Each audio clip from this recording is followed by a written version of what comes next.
Para dar inicio a la cátedra, me permito de la manera siguiente presentarle el programa del día de hoy. Hoy contaremos con dos conferencistas de talla internacional y que tienen mucha vinculación con la parte marina, y sobre todo pues el segundo expositor, que es el director durante muchos años del Instituto de Investigaciones Marinas y Costeras, que es un instituto adscrito al Ministerio de Medio Ambiente, el capitán Francisco Arias.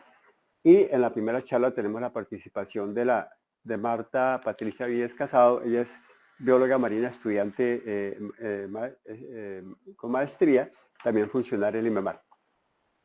Entonces, el programa es el siguiente: bueno, saludos de bienvenida, que es básicamente lo que se ha hecho brevemente. Viene segundo, palabras de la directora de la sede del Caribe, la profesora Adriana Santos Martínez. Se hará una presentación general sobre las generalidades del curso a cargo de mi persona, y hago la introducción de los conferencistas y empezamos ya con las conferencias en el transcurso. El receso, como dije yo, son de 8 minutos, y durante esto se estarán pasando unos videos cortos que tenemos de las actividades que realizamos en este CIMAR. Ok, entonces, ya habiendo hecho mi presentación, le doy la palabra a la profesora Adriana Santos para que dé su saludo de bienvenida. Muchas gracias. Buenas tardes para todos. Gracias, profesor Néstor. Un cálido saludo aquí desde la isla de San Andrés, desde la sede Caribe de la Universidad Nacional de Colombia. Nosotros nos hemos propuesto hacer esta cátedra justamente para acercarnos al conocimiento de las ciencias del mar con los jóvenes de las diferentes sedes. Vamos a contar en esta cátedra con jóvenes y estudiantes de más de 6 de las sedes de la Universidad Nacional, y eso es muy importante porque vamos a tener la oportunidad de escuchar los desarrollos, las apuestas, la problemática, pero también las soluciones que hay en torno a lo que es el mar, y principalmente en nuestro país. Colombia, un país megadiverso, un país que casi el 50% de su territorio es marino. Entonces, la Universidad Nacional de Colombia se ha comprometido con las cátedras para mostrar el desarrollo justamente académico, científico, para que podamos discutirlo y para que también podamos articular con procesos nacionales, regionales e internacionales, es decir, desde las diferentes perspectivas, ya sea social, económica, política, artística, tecnológica, filosófica. Entonces, es una gran oportunidad de ver y de escuchar a estos expertos de alto nivel que van a presentar los diferentes temas que hay en la cátedra. La universidad ha propuesto, inicialmente se propuso unas cátedras clásicas hace varios años, como es la Manuel Ancísar, la cátedra Jorge Eliezer Gaitán, la cátedra Marta Traba, la cátedra musical internacional, la García Márquez, la cátedra José Celestino Mutis. Pero a raíz de la pandemia y a raíz de las solicitudes de los estudiantes, fue necesario hacer en las sedes también cátedras. Es decir, una forma de poder llegar a más estudiantes a través de estos medios virtuales, y de allí surgieron cátedras como la inducción a la vida universitaria, análisis del conflicto armado, posacuerdo y desarrollo económico, la cátedra de hábitos y técnicas de estudio, por ejemplo. Y hoy en día tenemos el honor de tener cátedras nacionales como la de Julio Carri Sosa en Cultura para la Sustentabilidad, la cátedra de Fronteras, la cátedra sobre Juntos, Juntes, Juntas, que es el estudio del feminismo de género, la cátedra de Colombia, Ciudadanía, Integralidad y Lucha contra la Corrupción, la cátedra de Juventud, Agencia de Juventudes, Movimientos y Nuevos Horizontes de Transformación. También se han dado la cátedra de Gerardo Molina en 2 oportunidades. Gerardo Molina fue uno de los rectores más destacados de la Universidad Nacional, cuyo pensamiento promovió la investigación, la extensión, y hizo una articulación muy importante para unir esas funciones misionales. Y con esta cátedra justamente buscamos también eso, es ofrecer desde la formación los avances que hemos tenido en investigaciones, pero también extendiendo ese conocimiento hacia las diferentes personas que están en las comunidades, que están en los territorios. Entonces, me resta es invitarlos a que sigan aprovechando este espacio La sede Caribe desde hace 27 años está creada y comprometida con las ciencias del mar. Por eso hemos trabajado en apuestas por articularnos con el sector, con el resto de las universidades del país, con los institutos como el INVEMAR, que ya mencionaba el profesor Néstor Campos, y con los demás aliados para fortalecer ese conocimiento, para avanzar en el desarrollo sustentable, para atender las problemáticas que hay en las ciencias del mar. Por eso nos hemos trazado la propuesta de crear la carrera en oceanología.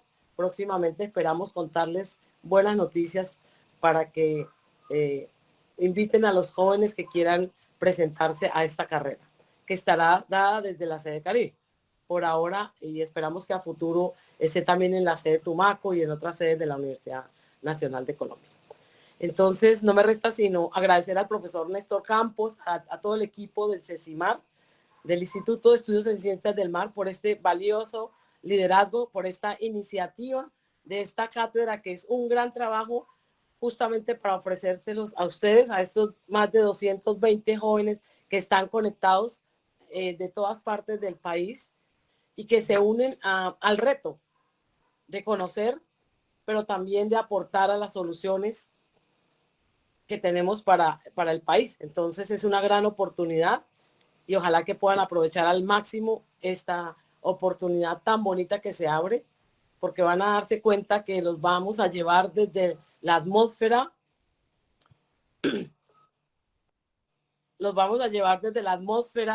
a la hidrosfera, a la biosfera, a la litosfera, a las diferentes capas. Los vamos a llevar en un recorrido virtual, no solamente terrestre, sino subacuático, porque les vamos a mostrar mucho de ese mar invisible que no conocemos porque no buceamos lo suficiente, porque no conocemos mucho esa otra cara del mar, que es la cara subacuática. Invitarlos a que conozcan las regiones, tanto la región Caribe como Pacífico del país, porque son realmente unos tesoros maravillosos, llenos de una riqueza biológica, pero también social, cultural, de toda índole. Muchas gracias y me resta agradecer e invitarlos a que permanezcan en la cátedra.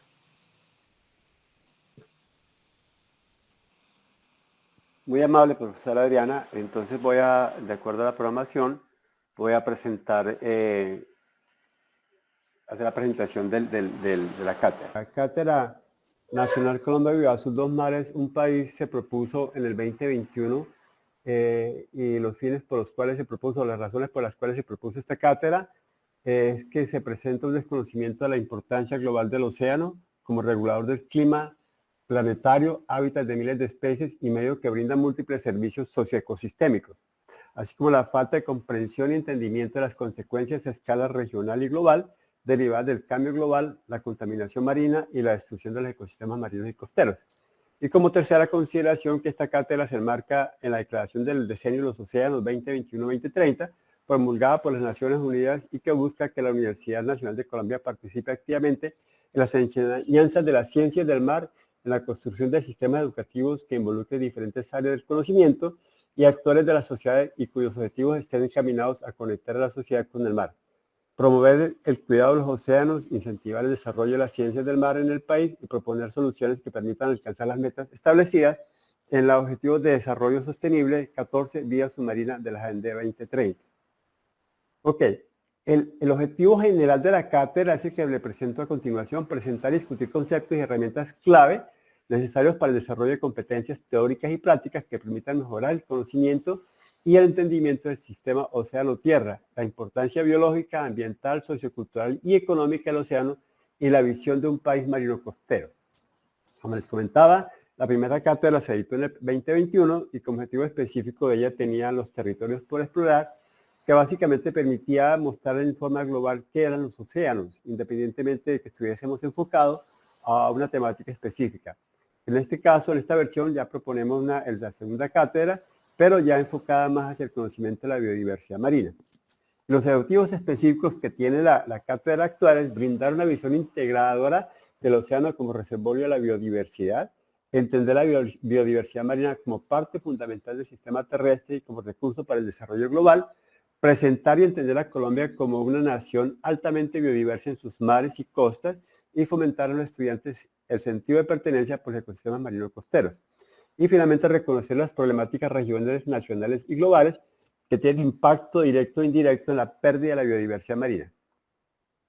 En cuanto a la cátedra, pues es una cátedra que se propone de libre elección, tiene 3 créditos, iniciamos el 29 de febrero del presente año y terminamos el 31 de mayo durante más 16 semanas de duración. La cátedra se dictará el viernes de 2 a 5 p.m.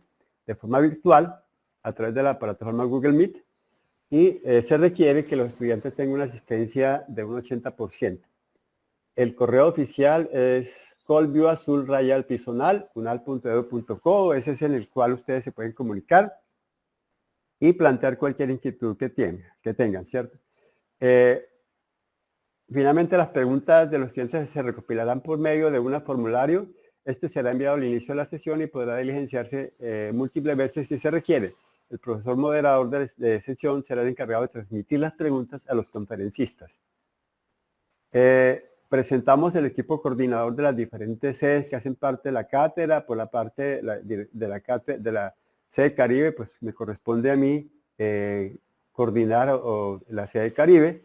Por la sede de Tumaco tenemos a la doctora Vanessa Izquierdo Peña, ella es profesora de dedicación especial, sede de Tumaco, entró durante un periodo de un año a la sede de Tumaco, creo que es la única profesora vinculada hasta ahora en la sede.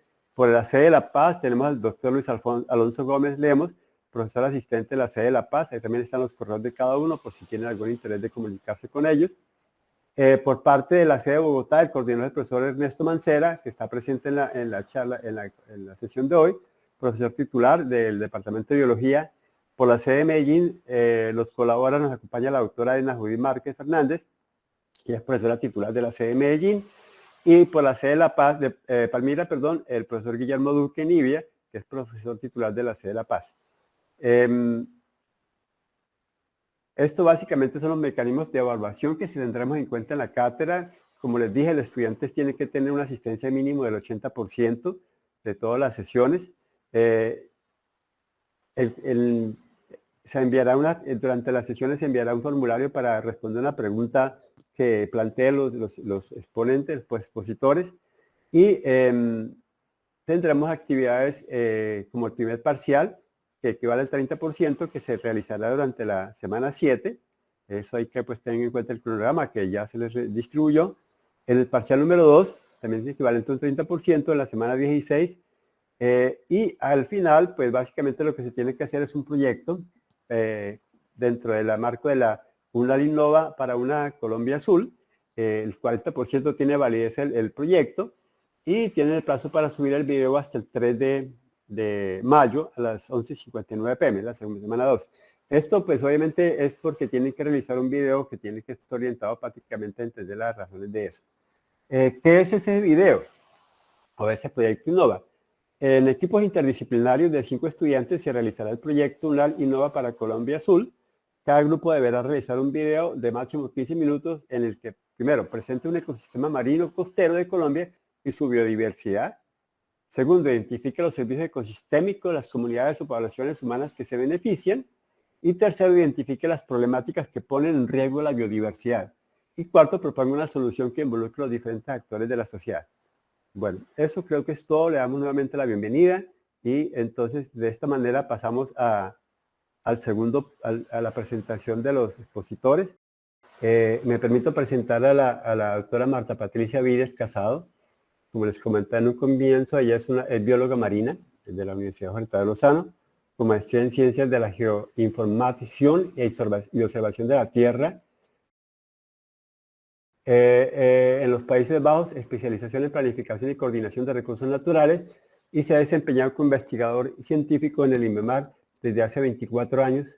Participa activamente en el Comité Nacional de la Plataforma Intergubernamental Científico-Normativa sobre Diversidad Biológica y Servicios de los Ecosistemas, IPBES, y de la Mesa Técnica SINA de Construcción de Marco Global para la Biodiversidad post-2020 del Convenio sobre la Biodiversidad Biológica. Desde noviembre de 2020 ejerce como copresidente del Sistema de Información sobre la Biodiversidad Oceánica del cual el INVEMAR actúa como un nodo oficial para Colombia. Entonces, por todos estos méritos, consideramos que es la persona más indicada para poder dar la charla que sigue a continuación. Mi nombre es Marta Patricia Vides y como Néstor dice, estoy trabajando actualmente en la sede de Santa Marta del INVEMAR y gracias por confirmar. Entonces, esta es una abrebocas realmente a una charla y agradezco realmente al profesor Néstor, a la Universidad Nacional por darme este espacio de poder compartir a través de ejemplos, a través de proyectos, a través de pequeños esquemas de trabajos que hemos llevado a cabo con las universidades, con entidades, con entidades también a cargo, por ejemplo, de la gestión marina y costera, poder llegar a conocer un poco de nuestra diversidad marina en el país. Y voy a dar inicio mediante una reflexión. Esta es nuestra primera carta marina, o la que se conoce desde 1539, en la cual inclusive en ese entonces se sabía de la presencia... Marta, ¿puedes colocar en formato de presentación? Ok, no está así, lo siento. ¿Allí? Tampoco. No aparece en formato de presentación. Bien.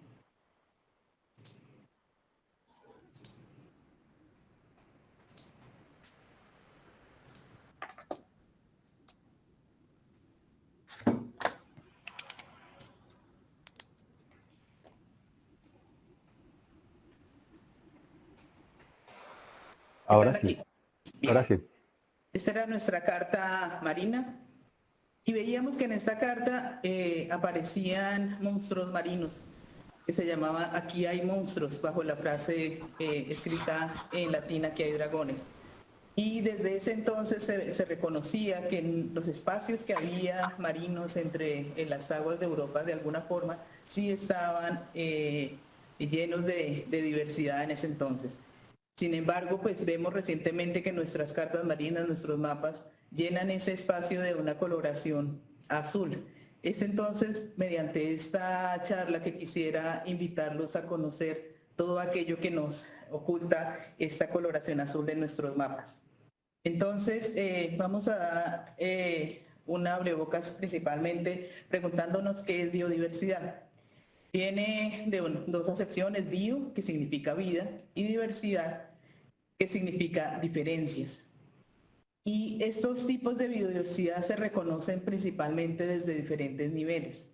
Desde la diversidad genética, que es principalmente el número total de características genéticas dentro de un individuo, pero también podemos hablar de la diversidad dentro de una comunidad ecológica, reconocida como la diversidad de especies, de la diversidad poblacional, que son organismos de una misma especie que ocupan más o menos un área definida, y incluso llegando hasta la diversidad funcional, aquellas interacciones entre diferentes especies que generan simbiosis o generan de alguna forma interrelaciones que hasta ahora estamos logrando entender. Una de ellas, la más fácil y de pronto la más recordada por todos ustedes, es la interacción de Nemo con su anémona. Principalmente este tipo de interacciones y este tipo de niveles de diversidad lo que genera pues realmente es una gran diversidad de ecosistemas. Y esta gran diversidad de ecosistemas en el tema marino principalmente se concentra en el 70% de la superficie de tierra, la cual conocemos como biosfera marina. Si nosotros hiciéramos un vuelco de mirar las partes emergidas de nuestros océanos, es decir, donde hay zonas cubiertas por agua, las representáramos como si fueran elevaciones o depresiones, veríamos una imagen parecida a la que aparece en pantalla.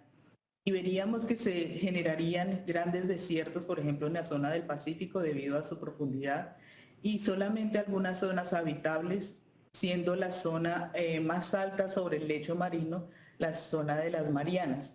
Y muchas de ellas, de esta zona, de este 100% de la cobertura de nuestro globo, estaría cubierta por hielo.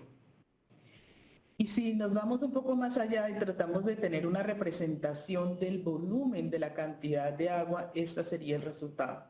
En este cuadrado comparativamente frente a al volumen general de la Tierra, se concentran los océanos, los cascos polares, lagos, ríos, el agua subterránea y el agua atmosférica.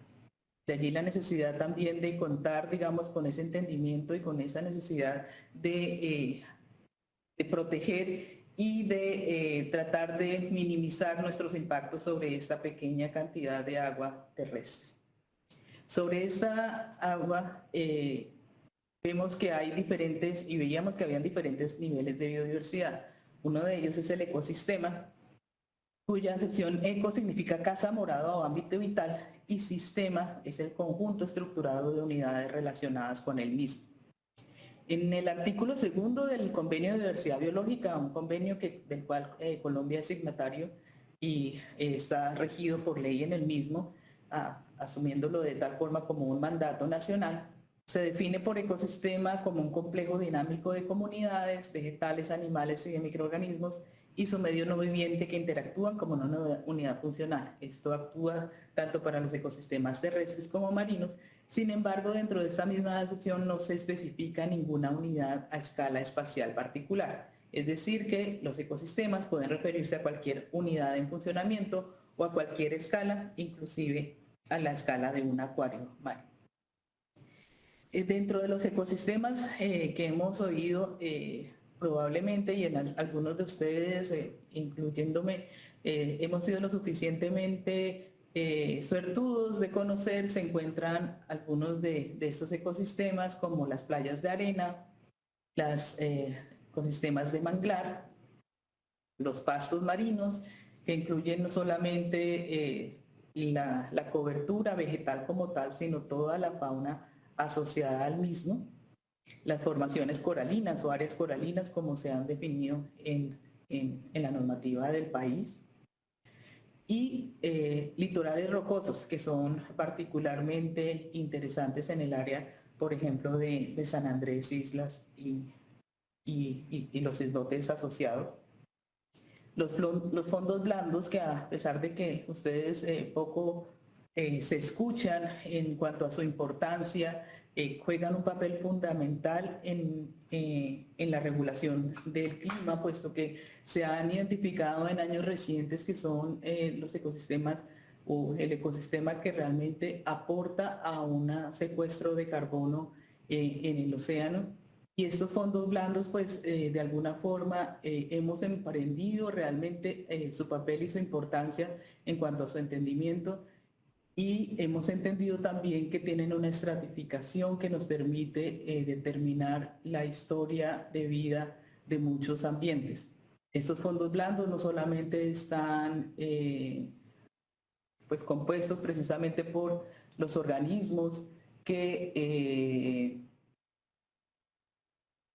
viven encima del fondo marino, sino aquellos que viven dentro del fondo marino, y se diferencian principalmente en su tamaño.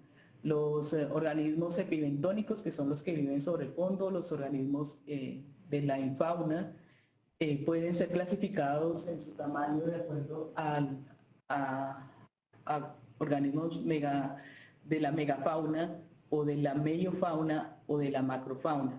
Y esto lo veremos de pronto más adelante en la explicación, estas diferencias y su importancia.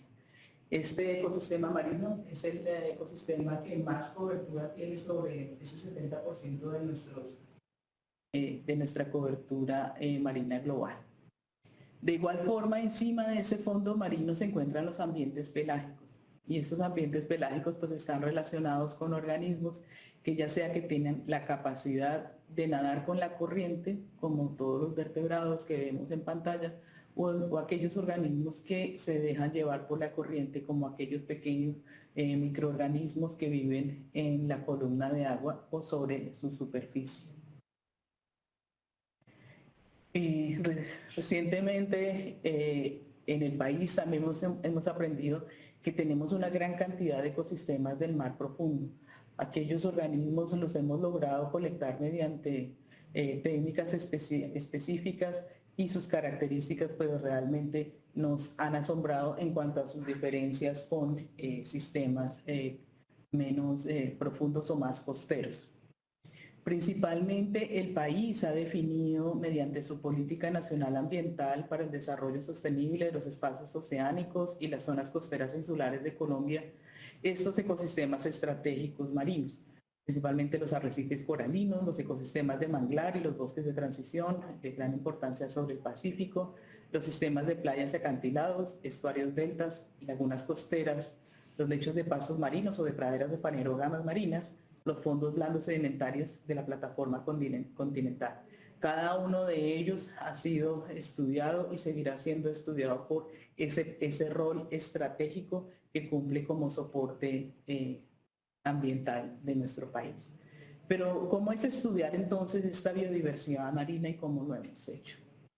Principalmente el gran salto que se da desde la investigación desde los años 50 hasta llegar a los años 80 es la realización de cruceros de investigación. Y ustedes se imaginarán un crucero de investigación de ese tipo. Sin embargo, nosotros desde los años 70 andábamos en nuestra embarcación, el BI Ancon era digo en el pasado porque ya no estamos con ella, una embarcación de tipo de plataforma oceanográfica en la que realizábamos todas nuestras investigaciones. Y estas investigaciones tienen una gran diferencia con respecto a los levantamientos de información que se hacen en continente. Principalmente los costos son mucho más elevados, se puede decir que 3, 4 veces más elevados que cualquier investigación que se haga en continente, requiere herramientas mucho más sofisticadas, se habla casi que estar a ciegas, requiere un personal técnico capacitado, límites ecosistémicos son difusos, es decir, casi que va uno a tientas, y se requiere un mayor número de variables a analizar que tienen una dinámica. Pero cuando no estaba lesionada emocionalmente, o cuando no lo estaba tanto, o sea, cuando lo podía ignorar. ¿Hay un micrófono abierto? Listo. Estos cruceros de investigación principalmente se realizan dentro de una plataforma, un buque de investigación que transporta tanto el personal como los equipos. Y recientemente pues el país ha adquirido capacidad sobre estos equipos en cuanto, por ejemplo, a ecosondas que nos permiten hacer como perfiles del fondo tratando de encontrar esa geografía marina. Nos permite tener rosetas y CTDOs que nos permiten mirar variables ambientales, las colectas de agua, ecosondas, el boxcore que nos permite tomar muestras de sedimento no solamente para el componente biológico, sino también para calidad de sedimentos.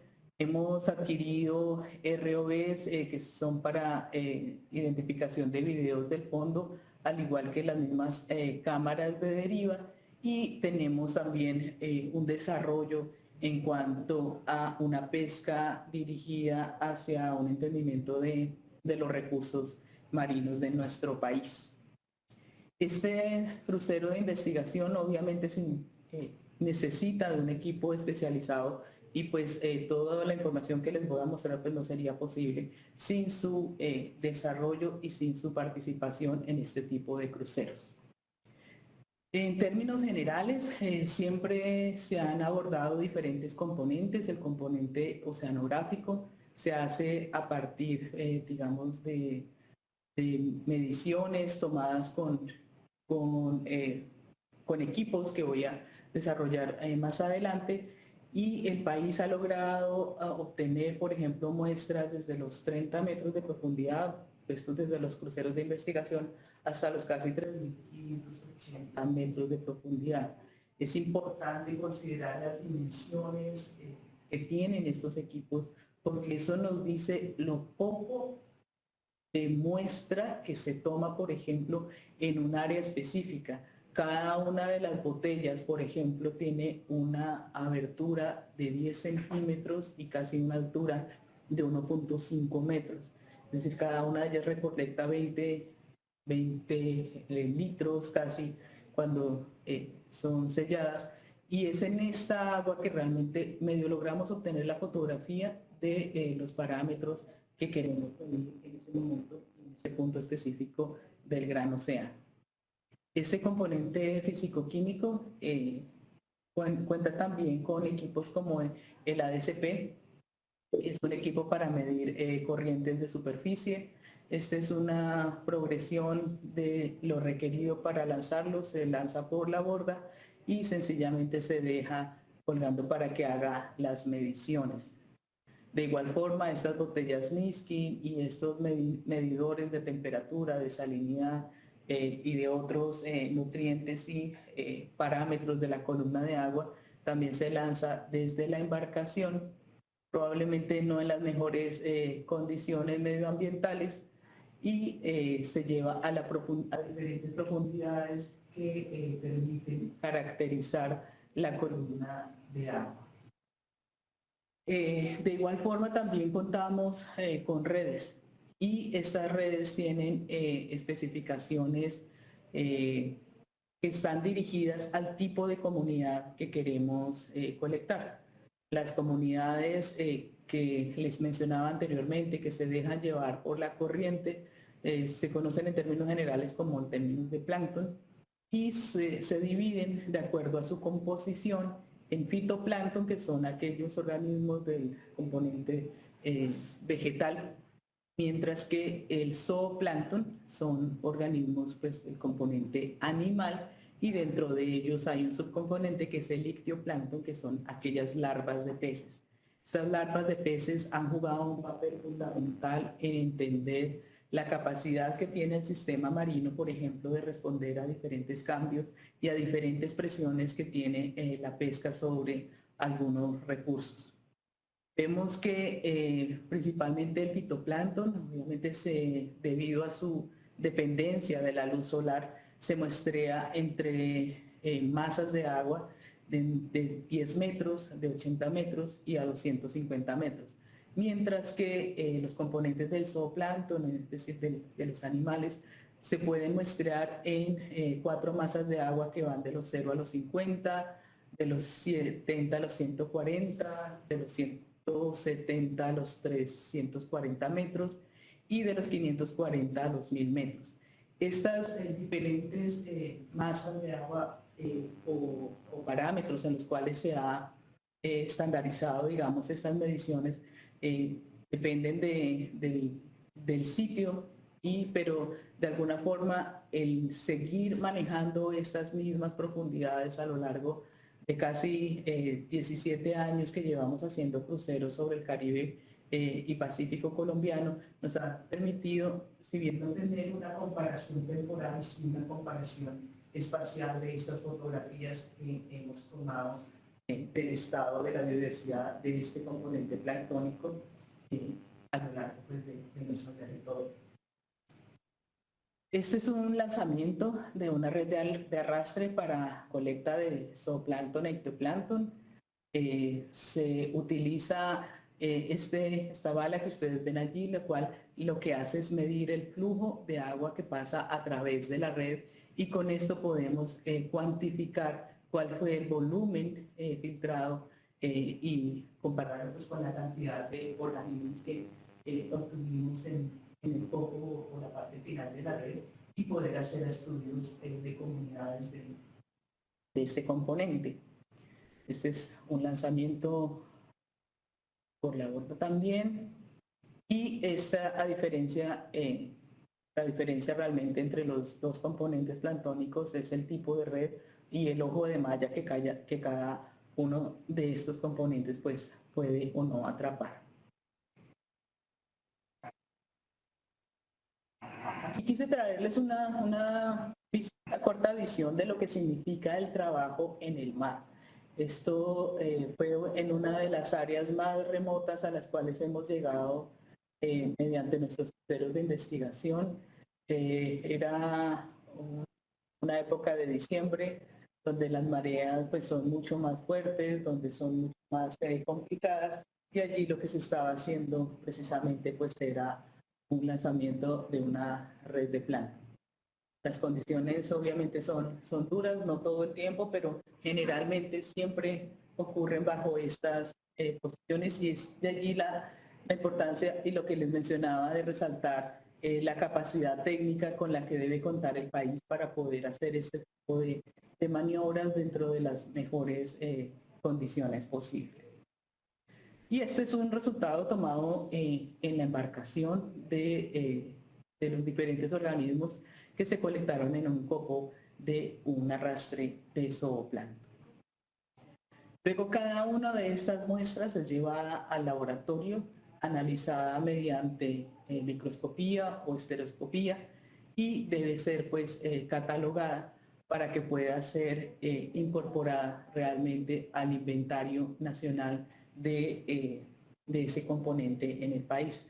Principalmente se le hace una identificación taxonómica, se le identifican las características de la especie o la familia o el grupo en el cual el investigador haya logrado hacer la identificación y se hacen algunas averiguaciones en cuanto a la ecología de la especie. Esta es una ficha técnica bastante estandarizada del tipo de información que se colecta a partir de esta información. Hablábamos entonces de la columna de agua, pero también tenemos un interés fundamental en el bentos, es decir, en aquellos fondos sedimentarios. Mencionaba también organismos de la macrofauna, que son aquellos organismos más de 500 micras, organismos de la mediofauna entre 500 y 63 micras. Y se utiliza un instrumento llamado box scorer que ya mostraremos con mayor detalle, y dentro de la muestra de sedimento pues se utiliza para otros, el análisis de otros elementos. Esta diferenciación de la macrofauna está dada por los tamices en los cuales estas muestras son sorteadas. Este es un box scorer, puede llegar a pesar más de 1 tonelada con todos los pesos que son incorporados en el mismo. Es lanzado, la muestra llega a cubierta y debe ser lavada para no traer toda esa cantidad de sedimento al laboratorio y tratar pues que en la mayor cantidad posible pues toda esa muestra biológica pues pueda ser concentrada para su posterior manejo. Esto que ven allí es un lanzamiento de un box scorer. Lo que ven allí también es la guaya que principalmente para cubrir los 3.500 metros en los cuales hemos logrado obtener muestras de sedimento, tiene que tener casi 1.000 metros más debido a la deriva de las corrientes superficiales del fondo que hacen que esta derive principalmente del punto de lanzamiento de la embarcación y se mueva con la corriente. Aquí lo que vemos es una extracción de una submuestra del fondo marino para poder hacer análisis de la mediofauna, es decir, aquellos organismos que miden menos de 63 micras. Estos cortes son principalmente importantes porque determinan la historia de vida de un sector particular y tienen una relevancia fundamental, por ejemplo, en el análisis de las variaciones y de los impactos que, por ejemplo, la industria del petróleo puede llegar a tener en algún lugar particular. Esta información es fundamental también para poder hacer mediciones en las contaminantes que estos sedimentos pueden llegar a acumular, o inclusive también para tener una línea base de saber cuáles de estos contaminantes son de origen netamente natural, pues porque sabemos que de alguna forma nuestra tierra pues también tiene algunos llamados contaminantes y permitir, por ejemplo, que las intervenciones que hace la industria pues no sean mayores a las permitidas para el manejo de la vida en estos ambientes. Es súper interesante estudiar estos sedimentos. Como ven allí, digamos, se pueden algunas veces obtener muestras fantásticas que permiten ver sedimentaciones a lo largo del tiempo, e inclusive algunas áreas como esta en el sector frente del Magdalena, donde hay una cantidad infinita que ustedes ven de puntos blancos que son foraminíferos. Es un filo en específico que permite generar la historia y la biología de un área en particular. Cada una de estas muestras es organizada, es lavada y es estudiada organismo a organismo para poder luego ser curada e identificada para su posterior análisis comunitario. Hace unos ya cuantos años, unos 10 años tal vez, utilizábamos métodos de arrastre para obtener muestras de la megafauna, que también son organismos bentónicos, pero que no están dentro del sedimento, sino que viven sobre la superficie. Es el mismo mecanismo que utiliza la pesca, por ejemplo, del camarón, y mediante esta técnica se logró hacer uno de los grandes descubrimientos en cuanto a especies que viven en la superficie del sedimento. Vemos algunas fotografías, generalmente estos arrastres se hacían de ida y de vuelta y tenían una distancia más o menos de 1.5 kilómetros a una velocidad constante, permitiendo pues hacer colectas de estos organismos. Estos organismos eran subidos a la embarcación, allí eran clasificados, eran fijados mediante alcohol o formol, dependiendo del grupo que lo permitiera, y pues así mismo eran guardados y sirven hoy en día, porque de alguna forma todas estas muestras pues, han sido resguardadas para poder hacer análisis ecológicos a lo largo de nuestras aguas jurisdiccionales. Esta es una progresión de el área de régimen común que Colombia cuenta con Jamaica, un estudio que se hizo con apoyo de la Agencia Nacional de Hidrocarburos en el 2011, con una profundidad cercana a los 500 metros. Estos son esponjas de esta investigación. En el 2009 también se lograron obtener muestras en fresco de una gran cantidad de moluscos que no habían sido nunca antes vistos en el país, principalmente nuevos registros y nuevas especies. Estos, sin duda, pues era un placer para los investigadores por ver estas muestras en vivo con sus colores naturales. Ahí también, digamos, este tipo de análisis lo que nos permite identificar es que hay variaciones, obviamente, dentro no solamente de la composición, sino dentro de la abundancia de algunas de las especies. Esta es una muestra particularmente de la zona norte de nuestro país, frente a La Guajira, organismos de peces de profundidad, característicos con ojos grandes, saltones y bocas muy grandes que les permiten moverse principalmente en esos ambientes profundos. Tristemente, dentro de nuestros análisis también encontramos y colectamos gran cantidad de basura. Este es el perfecto ejemplo de una lata de los Olímpicos de 1996, que todavía sobrevive el paso de los años y se encuentra hoy también pues, compartiendo nuestros mares a 500 metros de profundidad. Si vemos esta bandeja, encontramos estos organismos. Y estos organismos eran desconocidos para la ciencia en cuanto a que no se sabía que realmente los contábamos dentro de nuestras áreas y son corales de profundidad. Estas muestras, al igual que otros seguimientos sobre esta área, particularmente frente al Parque Nacional Corales de Rosario y de San Bernardo, estas fueron las localizaciones de estas muestras, permitieron que esta área delimitada en verde, que antes había sido definida como un área de exploración de hidrocarburos, fuera sustraída y nos permitiera hoy en día, con ayuda pues también de todas las entidades del nivel nacional, la declaratoria en el 2013 por parte del Ministerio del Medio Ambiente de nuestro Parque Nacional Natural Corales de Profundidad.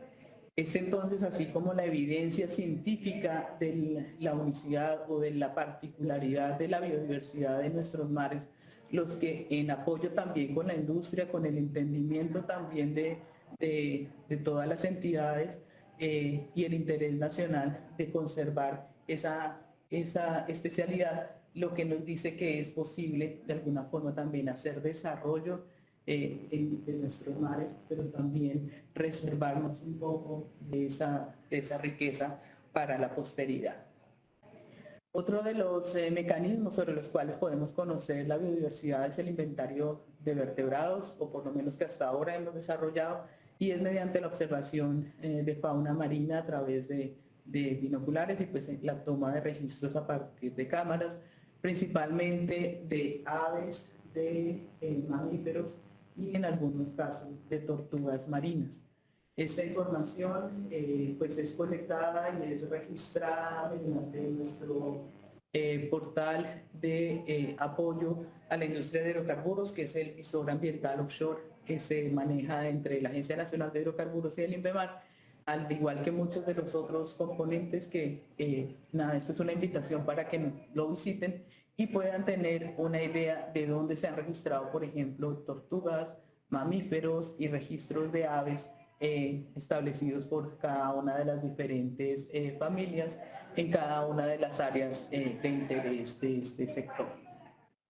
Sin duda alguna no podemos olvidar que además de los cruceros, pues seguimos haciendo salidas de campo. Esta es una representación principalmente de una salida de campo que se hizo en el Pacífico. Tener en consideración que las salidas de campo se hacen a lo largo de los años, tienen duraciones, por ejemplo, de 80 días, lo que significa casi 160 buceos para hacer censos visuales, fotografías, para lograr el procesamiento de las muestras colectadas en campo para que puedan ser identificadas y generemos los productos de informes técnicos y artículos científicos que dan cabida a que se conozca toda esta biodiversidad. Estas salidas de campo principalmente estaban enfocadas hacia un ecosistema que, si bien no es considerado estratégico como tal, sí estamos identificando que es uno de los sistemas que contiene una gran riqueza de diversidad en el Pacífico norte de Colombia, principalmente entre Cabo Corrientes y Cabo Marzo. Se han identificado casi 34 sitios a más de 200 kilómetros de la costa que se visualizan desde superficie como unos sistemas montañosos, pero que desde la parte subsuperficial encontramos una biota asociada realmente con un desarrollo significativo para esta zona norte del Pacífico colombiano. De la misma forma en que encontramos organismos animales, también encontramos macroalgas marinas asociados a estos riscales con abundancias y con unas diversidades en términos de riqueza de especies bastante sorprendentes. Asimismo, hemos incorporado dentro de nuestros análisis, dentro de nuestras técnicas de monitoreo de la biodiversidad, el análisis del ADN ambiental para la determinación de fauna pelágica, y estamos explorando también esa diversidad en sedimentos. Pero este es un ejemplo particular que hicimos también en el Chocó, en el Pacífico, realmente, en el cual el mecanismo consiste en tomar muestras de agua con estas botellas Niskin de color gris que mostraba al inicio, filtrar casi 120 litros de esta agua, hacer extracciones de ADN, lograr una secuenciación y hacer técnicas de barcoding para poder identificar qué organismos dejaron su huella de ADN sobre un área particular. Esto reduce muchísimo los esfuerzos que se tienen que hacer para identificación punto a punto. Sin embargo, requieren que esa identificación punto a punto se haga previamente para poder hacer como una correlación entre la identificación taxonómica con la identificación de ADN de estos organismos. Al hacerlo a diferentes profundidades, pues nos permite de alguna forma extender los rangos batimétricos del grupo en particular al cual estamos apuntando, en este caso tiburones, peces y vertebrados marinos. En este sector frente al Valle del Cauca y Cauca, donde pues se han detectado diferentes peces con estos cebadores, algunos a nivel de especie y otros a nivel de familia de este sector.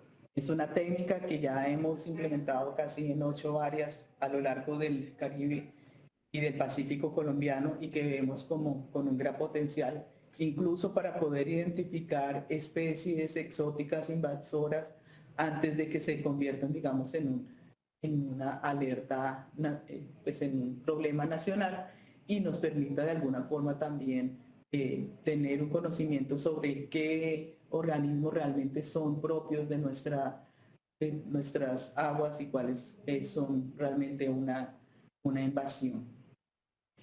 Toda esta información obviamente necesita ser manejada y uno de los mecanismos para su manejo es la representación. Y esta representación pues depende de las escalas en las cuales se observe esta biodiversidad. Las escalas se asemejan, para su entendimiento, se asemejan pues digamos a las escalas provistas por una carta marina, por una carta hidrográfica, simplemente una carta que pues está destinada a satisfacer requerimientos de la navegación.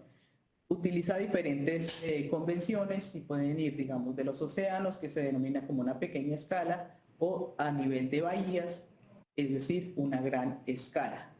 En términos visuales, estas son las diferentes escalas, 1/300.000 de cómo se vería nuestro Gran Caribe, pasando a las 1/500, 1/300, 1/100.000, hasta llegar, por ejemplo, a la carta de la Bahía de Cartagena, a los canales de acceso, donde estamos hablando de una representación a escala 1/5000.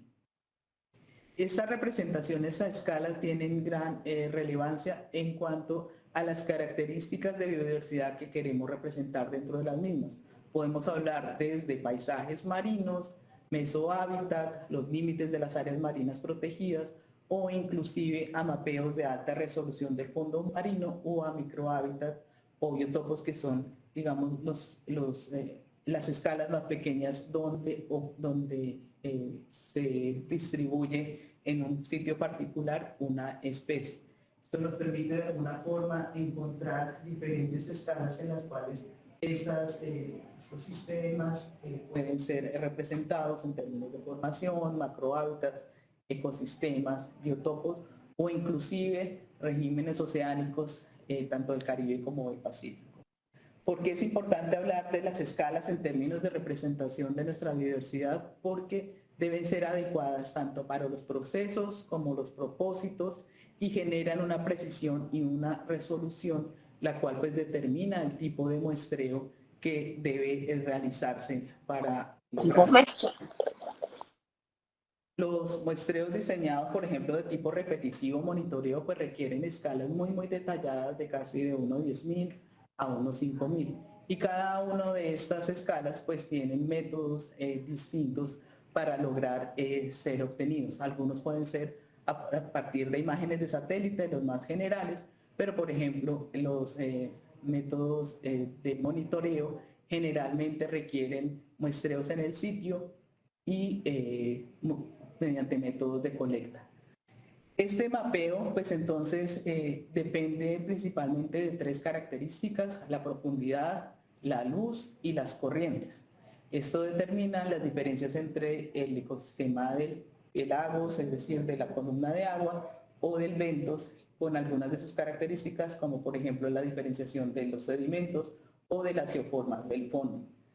Una visión general de nuestro país, tanto del Mar Caribe como del Océano Pacífico, nos habla de que la zona económica exclusiva de Colombia se extiende casi 33.000 kilómetros cuadrados, con casi un 50% correspondiente a la cobertura terrestre, y este es, digamos, lo que genera una bandera que nuestro director y que ya todos nosotros pues hemos acogido, que Colombia es 50% mar.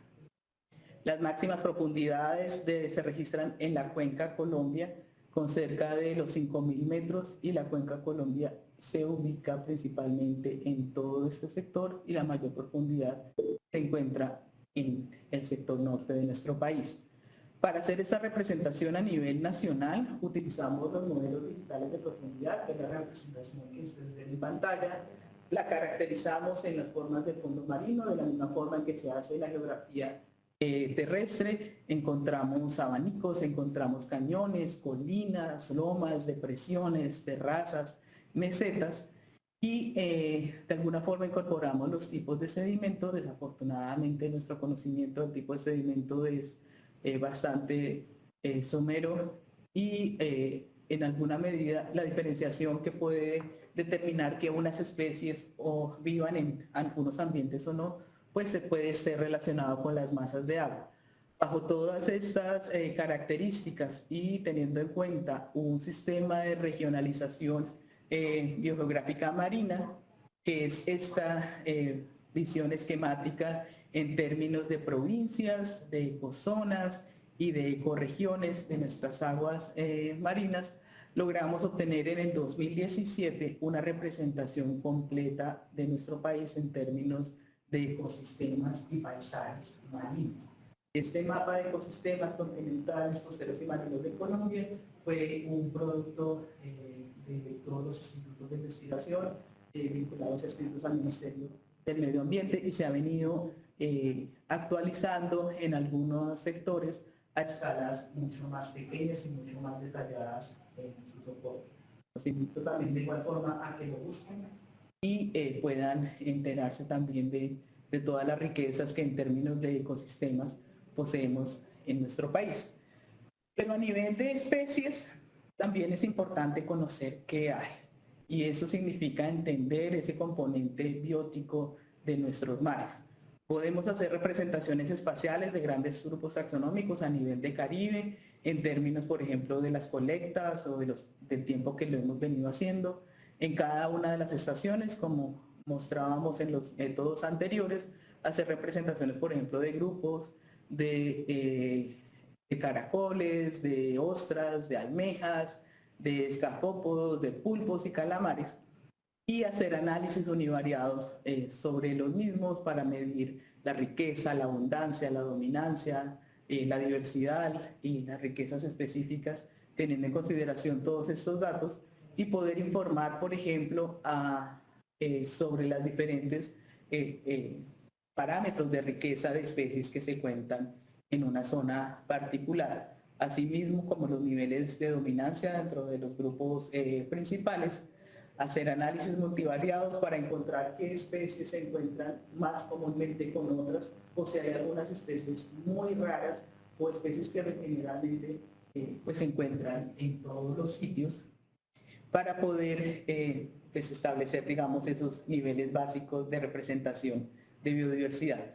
Pero muchas veces queremos ir más allá y no contamos con ese nivel de escala, de gran escala que requiere. Entonces nos toca hacer uso, por ejemplo, de sustitutos. Y los sustitutos que utilizamos principalmente son las formas del fondo marino.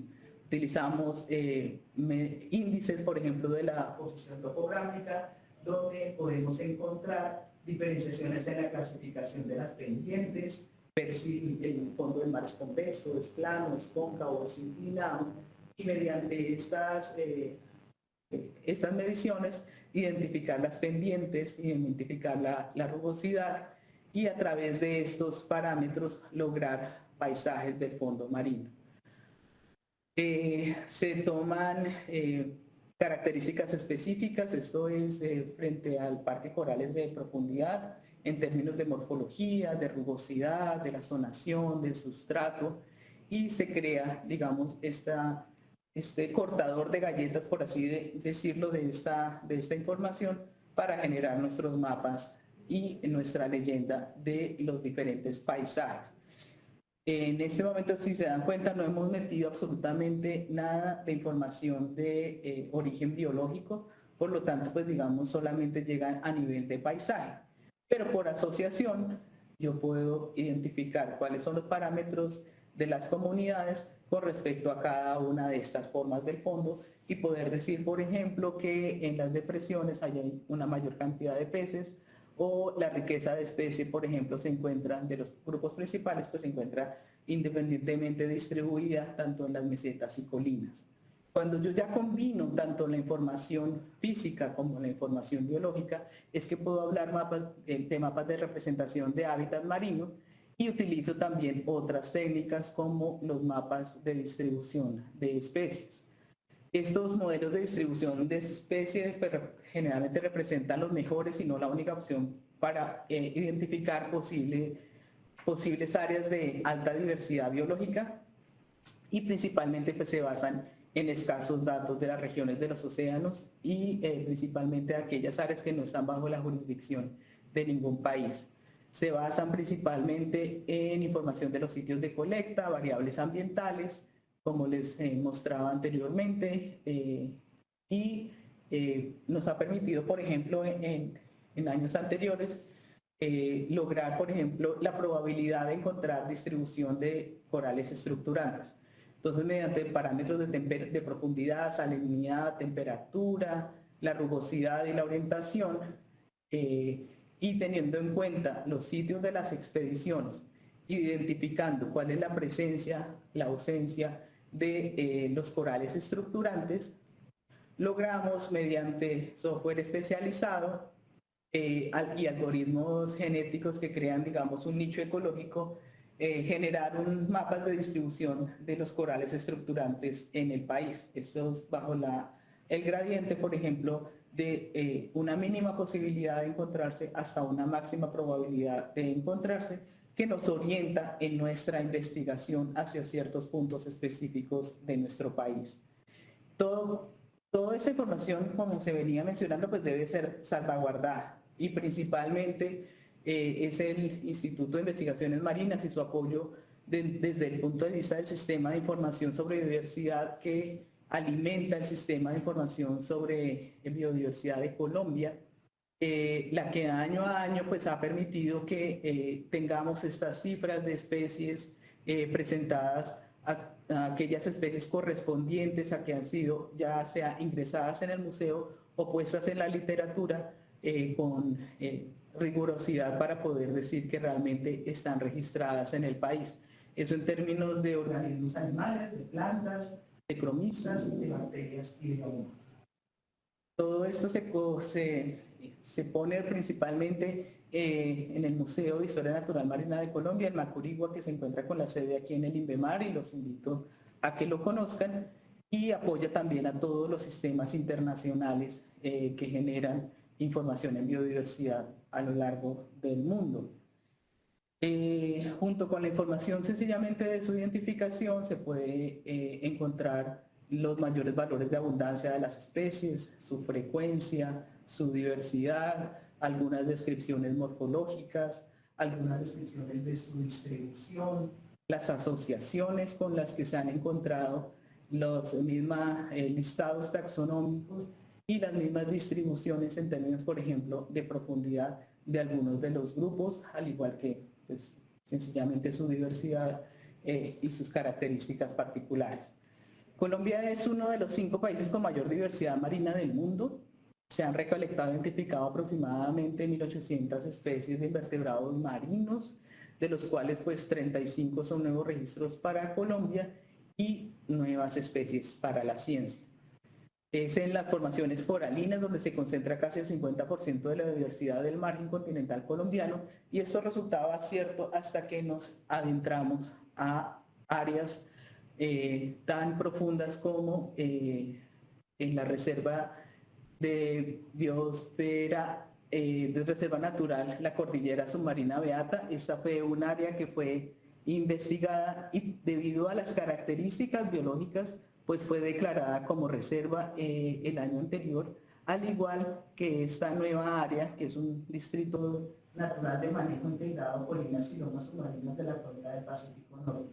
Allí es cuando nos damos cuenta que realmente no hay tanta cambios en los valores de biodiversidad, si los llamamos de forma escueta, tanto dentro de los que están asociados a continente más cercanos a la costa, frente a aquellos que se encuentran tan lejanos a nuestro alcance como estas dos áreas. De allí pues la relevancia con la que se cuenta para poder contar con esta información biológica para poder preservar estas áreas para la posteridad. Ese era el abrebocas que quería traerles. Les agradezco por su atención y quedo pendiente entonces de las preguntas. Universidad Nacional de Colombia, proyecto cultural, científico y colectivo de Nación.